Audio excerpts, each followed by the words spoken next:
राधे राधे दोस्तों। अभी मैं बहुत दिनों बाद ब्लॉग बना रही हूँ क्योंकि मेरा पूरा फोकस पढ़ाई पे था, तो मैं ब्लॉग बनाना बिल्कुल बंद कर दी थी। कभी कभी बीच में लाइव आती थी दोस्तों, लेकिन बहुत कम समय के लिए, जैसे कि पढ़ते पढ़ते कभी ज़्यादा मैं बोर हो जाती थी तो थोड़ा बहुत लाइव आ जाती थी। बाकी मैं एकदम मोबाइल से दूरी बना ली थी क्योंकि मुझे लगा कि मोबाइल की वजह से मेरा पढ़ना जो है थोड़ा विघ्न पड़ रहा था मोबाइल की वजह से। तो मैं बिल्कुल मोबाइल से दूरी हो गई थी। फिर बीच में थोड़ा सा घर में प्रॉब्लम भी हो गया था, जैसे कि मेरी नानी एक्सपायर कर गई थी, तो 2-4 दिन उधर वेस्ट हो गया क्योंकि आना जाना, फिर वहाँ पे 2-4 दिन रुकी भी। और नानी मेरी बुजुर्ग हो गई थी काफ़ी। तो उसके बाद मैं बीच में होली वगैरह पड़ गया तो कुछ दिन उसमें टाइम मेरा निकल गया। अब बाकी जो समय मिलता था मैं पढ़ती थी। तो मैं पढ़ाई वाला ब्लॉग पहले बनाती थी दोस्तों, लेकिन बीच में एकदम मैंने सब बंद कर दिया था क्योंकि मुझे लगा कि ये जो ये 2 महीने बचा है इसको अच्छे से पढ़ा जाए, इसको अच्छे से भुनाया जाए, क्योंकि ये 2 महीने कभी वापस आएगा नहीं। तो इस वजह से तो मैं बड़े दिनों बाद मैंने सोचा है कि आज एक ब्लॉग बनाकर आप लोग को बताया जाए कि मेरी जो मैंने सिलेबस बनाया हुआ था कि मैं इतने दिन में टारगेट इसका पूरा करूँगी। तो मैं वो टारगेट वाला वीडियो बनाना बंद कर दी थी कि मैं कैसे कैसे कंप्लीट कर रही हूँ, क्योंकि मुझे सबको दिखाना नहीं था क्या दिखाना था उसमें। इस वजह से मैं बिल्कुल वीडियो नहीं बनाई और अपना पढ़ाई कर रही थी। और जितना मैंने सिलेबस अपना टारगेट बनाया हुआ था करने के लिए, मेरा लगभग 75 से 80% कंप्लीट हो गया है। तो मैं आप लोग को थोड़ा सा इन्फॉर्मेशन देने के लिए आई हूँ कि मेरा पढ़ाई तो बहुत अच्छी चल रही है। आप लोग की कैसी चल रही है ये कमेंट बॉक्स में ज़रूर बताइएगा।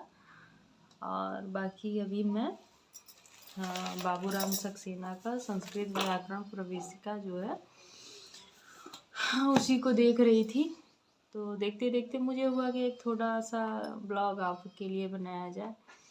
बाकी आप लोग की पढ़ाई भगवान करे बहुत अच्छे से चले, क्योंकि अभी मुश्किल से हम लोग के पास 1.5 महीने के लगभग है समय, क्योंकि 15 तारीख को एग्ज़ाम है मई में। तो 15 मई को तो एग्ज़ाम है, लेकिन हम लोग का किस दिन पड़ेगा ये डिसाइड नहीं है। एक ही दिन होगा कि सब्जेक्ट वाइज होगा ये नहीं पता है बिल्कुल। तो यही सब चल रहा है।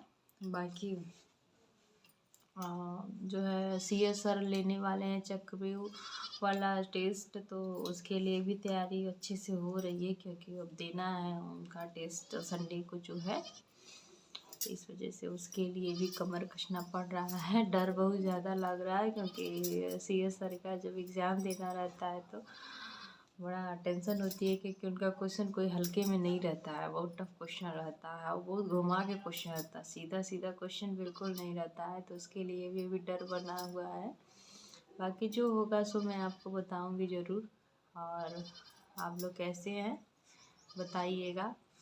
और यही है मेरा छोटा सा आज का अपडेट। बाकी घर में मेरे यहाँ पे तो सब ठीक है। आप लोग कैसे हैं ये भी बता दीजिएगा कमेंट बॉक्स में। और मैं क्या बताऊँ, अभी समझ में भी नहीं आ रहा है कि क्या बोलूँ। और रही इस समय आप लोग मोटिवेट रहिए, क्योंकि अब डिमोटिवेट होने का समय चला गया है।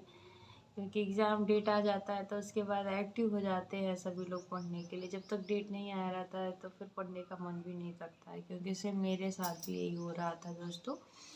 तब ये डेट आ गई है तो इतना तो हो गया है कि नहीं एग्ज़ाम होगा, नहीं तो ये भी उस मंजस में पड़ा हुआ था कि होगा नहीं होगा, अब होगा कब होगा। तो फाइनली अब तो हो गया है कि होगा।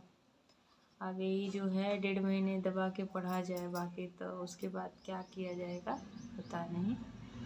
और कोशिश तो रहे कि अपना हो पाए, बाकी भगवान जाने क्या होगा। और यही सब है मेरा, और क्या बताया जाए। अभी मैं इस समय ये देखिए संस्कृत व्याकरण प्रवेशिका पढ़ रही थी। अभी जस्ट मैं सर्वज्ञ गुरु जी का संस्कृत गंगा का प्रश्नावली जो है संस्कृत TGT का प्रीवियस ईयर का क्वेश्चन पेपर, यही सब मैं कर रही थी। अभी देखिए एग्ज़ाम का ये टेस्ट पेपर है। अभी इसको मैं लगभग एक बार पूरा ख़त्म कर ली हूँ दोस्तों। अभी मैं दोबारा से फिर से इसको रीस्टार्ट की हूँ। और क्वेश्चन पेपर क्योंकि किस जितना ज़्यादा से ज़्यादा क्वेश्चन पेपर सॉल्व किया जाए उतना ज़्यादा आपके लिए अच्छा है, क्योंकि एग्ज़ाम हॉल में क्वेश्चन पेपर ही सॉल्व करना है, पढ़ना तो नहीं है ना। तो इस वजह से मैं ज़्यादा फोकस क्वेश्चन पेपर पे कर रही हूँ, क्योंकि एक आइडिया भी हो जा रहा है कि कैसे कैसे क्वेश्चन पूछेगा, प्लस अपना। और इस समय मैं इधर उधर का बिल्कुल भी नहीं पढ़ रही हूँ, सिर्फ संस्कृत व्याकरण प्रवेशिका से ही पूरा क्वेश्चन उठा रही हूँ, उसी से देख रही हूँ, उसी से पढ़ रही हूँ, क्योंकि टाइम नहीं है। टाइम तो बहुत था दोस्तों, जितना पढ़ना था हम लोग सब पढ़ लिए, लेकिन अब इधर उधर पढ़ने का बिल्कुल टाइम नहीं है। मैंने एक शॉर्ट्स वाला नोट्स मैं बनाई हूँ संस्कृत व्याकरण प्रवेशिका का, जिसमें सिर्फ उसी का क्वेश्चन उठाई हूँ, उसी से मैं पढ़ाई भी कर रही हूँ, क्योंकि अब इधर उधर दिमाग लगाने से कोई फ़ायदा नहीं है, और अलग से पढ़ने से भी कोई फ़ायदा नहीं है। एकदम टारगेट पे फोकस किया जाए। उम्मीद है कि आप लोग भी सेम यही कर रहे होंगे, और अच्छे से पढ़ाई करिए। बाकी जैसा होगा मैं अभी आगे बताऊंगी आपको। और यही मेरा एक छोटा सा ब्लॉग था। बाकी आप लोग खुश रहिए, मस्त रहिए, अच्छे से खाते मुस्कुराते रहिए और पढ़ाई करते रहिए। राधे राधे दोस्तों, राधे राधे।